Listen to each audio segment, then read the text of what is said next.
Daga jing try shirhem, ka seng balatip kum ka Temple Institute, ban pen ulong ya ka jing tay ya ka temple ka balai.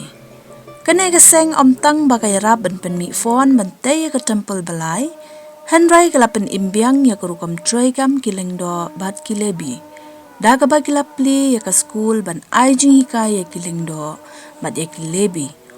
Tang kata kalawat ikitiar kitar baro ki bala jo pendon kam hapok ke temple kum ki khuri ki pliang siar ki dieng penyeng syarak bat ki wei de nang ta shu kila shna ya ka penyeng olive ha ka rukom shna ha ki por hendai naga benta ban pensle ya saya uban sawan ya kani ka penyeng kila deb ban shna da ka ba shu teliat ya ki sok olive hagi kormau kumba pilayo ihang ni.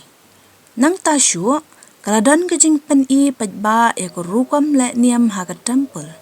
Hagi por shua baga temple kan sya penjon. Piyo bahang ni kia pas ya ka kenjamong. Kabagi tong ya ka snam ukhun langbrod ubagi knia. Bat ki pen ru kumno la kenya bat sang ya ki belang ni langbrod. Bat hakajo kapor ka jing mani bat syakri ya ublay, daga barwai bat syat kemen.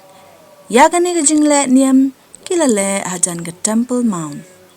Kadai ka jing trang jong uway pa uway ujiw, bantay no ya ka temple, namar ba kingeng ba umesaya unsawan syen.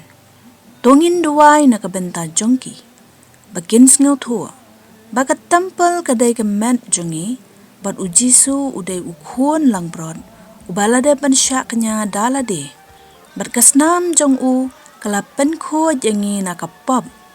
Haba ngingen hau. Nginduwai bakin sngaw thu. Baka jingwan umesaya kamday setia. Ba unwan banwad. Bat bansyong ha ka temple balathaw da ka kti kibriyo. Henry, ka jingwan umesaya kadai ba unwan syaw ya kibangen. Kiba syak ya kamen jungki banlong ke temple ublay. Haka juak kapor ngi kum ki bangen bakhot yalade ki Kristan. Ngin sya ba ublay unsyong hapo jongi unsan syar ya ka jing im jongi badru ngin im ya ka jing im ka ba pens ngaw bahaya ublay. To ublay un ay boring i baro ban kala ka bamun ban ino ya ka pop ki jing thala babunjan bat bangin ay jaka ya ujisu bau unyo syong hapo ka temple kabadai kodok nuot jongi.